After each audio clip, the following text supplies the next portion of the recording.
Spiritum, tecum ire Christianum cor. Vinde, Espírito Santo, enchei os corações dos vossos fiéis e acendei neles o fogo do vosso amor. Enviai o vosso Espírito e tudo será criado, e renovareis a face da terra. Oremos. Ó Deus, que instruíste os corações dos vossos fiéis com a luz do Espírito Santo, fazei que apreciemos retamente todas as coisas, segundo o mesmo Espírito, e gozemos sempre de sua consolação. Por Cristo Senhor nosso. Amém. Lembrai-vos, ó Puríssimo Esposo da Virgem Maria, ó meu doce protetor São José, que jamais se ouviu dizer que alguém tivesse invocado vossa proteção, implorado vosso socorro e fosse por vós desamparado. Animado eu, pois, com igual confiança, venho à vossa presença, a vós com fervor me recomendo. Não desprezei as minhas súplicas, ó Pai putativo do Redentor, mas dignai-vos de acolhê-las piedosamente. Amém. Dia 27. Coluna das Famílias, rogai por nós. Em nome do Pai, e do Filho, e do Espírito Santo. Amém. Aqueles que estão empenhados na oração deveriam, de modo especial, cultivar devoção a São José. Eu não conheço alguém que possa meditar nos sofrimentos, desafios e tribulações da Rainha dos Anjos durante a infância de Jesus, sem ao mesmo tempo agradecer a São José pelos serviços que rendeu ao Divino Infante e à sua bendita mãe. Santa Teresa d'Ávila. O homem moderno se distanciou de Deus e tentou redefinir o que significa ser família. Como resultado, as taxas de divórcio estão mais elevadas do que nunca. A maioria dos casais usa contraceptivo, e em muitos países o aborto é legal, e já estão abrindo brechas e mais brechas aqui no Brasil. Já estão ensinando também nas escolas que é normal ter uma família com 2 pais ou 2 mães. Eu vi isso esses dias na escola pública. A família está desmoronando sem uma sólida fundação, e a única maneira de restaurá-la é elevando a Sagrada Família como modelo novamente, colocando a Sagrada Família em nossos altares, em nossos corações. Para que a sua casa continue de pé, ela deve estar apoiada em sólidas colunas. E para a sua família se manter de pé, ela deve estar apoiada em São José, a coluna das famílias. Ele te ensinará a importância da oração, do respeito mútuo, da pureza, da honestidade, do perdão, do amor e, mais importante de tudo, a colocar Deus sobre todas as coisas, acima inclusive de seu esposo, da sua esposa e de seus filhos. Deus em primeiro lugar. São José nos ensina que a única verdadeira definição de família é que ela consiste de uma mãe, um pai e seus filhos. O conceito de família moderna, com gato, cachorro, periquito, papagaio, é o engano do demônio. Na pessoa de São José, os homens podem aprender o que significa ser esposo e pai. Eles devem ser totalmente dedicados às esposas, às crianças e ao bem comum. Masculinidade e paternidade são aperfeiçoadas através do amor, do sacrifício e da fidelidade àqueles confiados aos seus cuidados. O exercício dessa masculinidade é como os maridos e os pais se tornarão colunas da civilização e verdadeiramente santos. Eu vi Jesus ajudando seus pais de todos os modos possíveis, e também na rua e em qualquer oportunidade apresentada, voluntária e alegremente, ajudando a todos. Ele ajudou seu pai adotivo no mercado e se entregou à contemplação e meditação. Ele era um modelo para todas as crianças de Nazaré. Beata Ana Catarina Emmerich.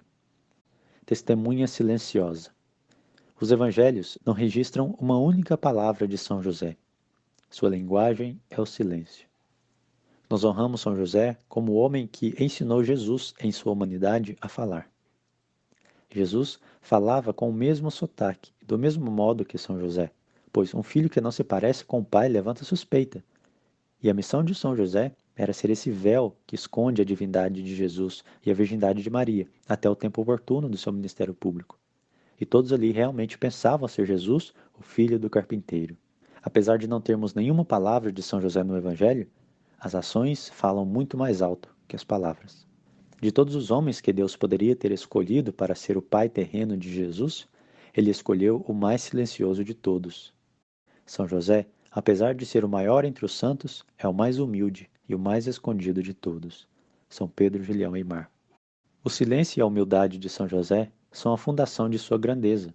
Você pensaria que, para proteger esse tesouro precioso, que é o menino Jesus, Deus onipotente equiparia São José com raios de trovão. Errado. José vê em seus braços um Deus fugitivo, e ele o segue. Ele encontra consolação apenas na submissão e na confiança. Beato William José Chaminade. São José nunca quis estar na capa da história da salvação. Ele preferiu permanecer escondido. O bispo Bossuet diz o seguinte: Jesus foi revelado aos apóstolos para que eles o anunciassem através do mundo. Ele foi revelado a São José para que permanecesse escondido e em silêncio. Os apóstolos são as luzes que fazem o mundo ver Jesus. José é o véu que o cobre. E sob esse véu misterioso, ele se esconde de nós. E sob esse véu misterioso de São José, se esconde de nós a virgindade de Maria e a grandeza do Salvador das almas. Aquele que glorifica os apóstolos com a glória da pregação, glorifica José pela humildade e silêncio. Obrigado, Dom Jacques Bening Bossuet. O bispo Bossuet nos lembra que o que a igreja tem de mais sagrado, ela cobre com um véu. As mulheres são cobertas com véu, o altar coberto com véu, o tabernáculo, a Eucaristia, o cibório, o cálice, o ostensório, os ministros sagrados, o padre, tudo que é sagrado a igreja cobre com véu. O bispo Bossuet diz o seguinte: o que a igreja tem de mais sagrado é o que ela mais esconde. O nosso prelado está se referindo ao Santíssimo Sacramento, que é o mais escondido de todos. Jesus mesmo se esconde ali, não só esconde a sua divindade, mas também a sua humanidade, sob as aparências de pão.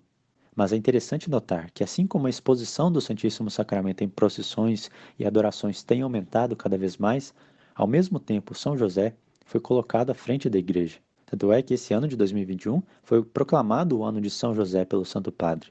Em 7 de junho de 1660, na França, São José apareceu a um pastor de ovelhas, chamado Gaspard Ricard, em uma cidade com o nome de Cotignac. Esse jovem rapaz, Gaspard, estava com muita sede, passando muita sede mesmo, e São José apareceu para ele e pediu para que ele levantasse aquela pedra e bebesse a água para matar a sua sede. O menino levantou a pedra, bebeu aquela água puríssima, mas quando se levantou para agradecer o homem que o havia indicado, ele havia sumido. Gaspar acreditou que aquele era São José, porque ele havia pedido a São José que o providenciasse água. Gaspar então correu para a vila a fim de contar a todos o que havia acontecido, e muitos foram até o local indicado. As pessoas que chegaram lá ficaram surpresas com o tamanho da pedra que o menino havia movido sozinho. Foram necessários 8 adultos para mover um pouco mais a pedra, a fim de melhor acessar a fonte. 8 pessoas. Muitos milagres foram atestados pela intercessão de São José ao usar aquela água da fonte que ele havia mostrado Gaspar.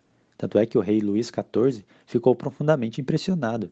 Até consagrou a França a São José no dia 19 de março do ano seguinte, 1661, e declarou esse dia um feriado nacional. Foi erigido um santuário em honra a São José. Mas, durante a Revolução Francesa, durante a democracia, o santuário foi reduzido a ruínas. Parece que depois foi reconstruído e está sob os cuidados de algumas irmãs beneditinas. Santa Teresinha também narra em sua autobiografia, A História de uma Alma, que ela foi milagrosamente curada por São José. Na Irlanda, no dia 21 de agosto de 1879, apareceram São José, Nossa Senhora e São João Evangelista, a 15 pessoas em Knock, lá na Irlanda. Nenhum dos cidadãos celestes disse nada, mas foi uma aparição eucarística, então mostraram-lhe o altar com cordeiro imolado. Mas São José vestia branco, estava descalço e curvava sua cabeça em direção à Virgem Maria, com as mãos postas em honra à sua dignidade de Mãe de Deus, mostrando a devoção que nós temos que ter ao sacrifício da missa, à Eucaristia e também a Nossa Senhora, a Mãe de Deus. Também em Fátima, no dia 13 de outubro de 1917, São José apareceu com o menino Jesus e abençoou o mundo, depois do milagre do sol. Em 1968, houve uma série de aparições da Sagrada Família, Jesus, Maria e José, em Zaiton, no Egito. Essa seria uma das cidades em que a Sagrada Família havia ficado quando fugia de Herodes. Como em Knock, na Irlanda, também nessas aparições do Egito não houve nenhuma palavra da Sagrada Família. Em 1958, São José teria aparecido à irmã Maria Efrem, flutuando sobre o globo terrestre, olhando para o céu com as mãos estendidas, como um sacerdote. Seu cabelo e sua barba não eram muito longos, e tinham uma cor castanho escuro, como seus olhos. Ele vestia uma túnica branca e um manto marrom, ou talvez roxo, ou uma mistura dessas duas cores. Ele calçava sandálias e usava um cinto de ouro. Sua aparência era bem jovial, mas madura e de grande força. Parecia ser um pouco mais alto que a média e as linhas de seu rosto eram fortes e com propósito, mas eram suavizadas por uma gentil serenidade.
vamos fazer a oração a São José, escrita por São Francisco de Sales, e concluir em nome do Pai, do Filho e do Espírito Santo. Amém. Glorioso São José, esposo de Maria, concedei-nos a vossa proteção paternal, nós vos suplicamos pelo coração de Jesus Cristo. Vós, cujo poder infinito se estende a todas as necessidades, sabendo tornar possíveis as coisas mais impossíveis, abri vossos olhos de paz sobre os interesses dos vossos filhos. Nas dificuldades e tristezas que nos afligem, recorremos a vós com confiança, dignai-vos tomar-nos sob o vosso caridoso comando e resolvei para nós esse assunto tão difícil e tão importante, causa de todas as nossas preocupações. Fazei que o seu feliz êxito sirva para a glória de Deus e para o bem dos vossos devotos servos. Assim seja. Amém. O Senhor esteja convosco. Ele está no meio de nós. Abençoe-vos o Deus Todo-Poderoso, Pai e Filho e Espírito Santo. Amém.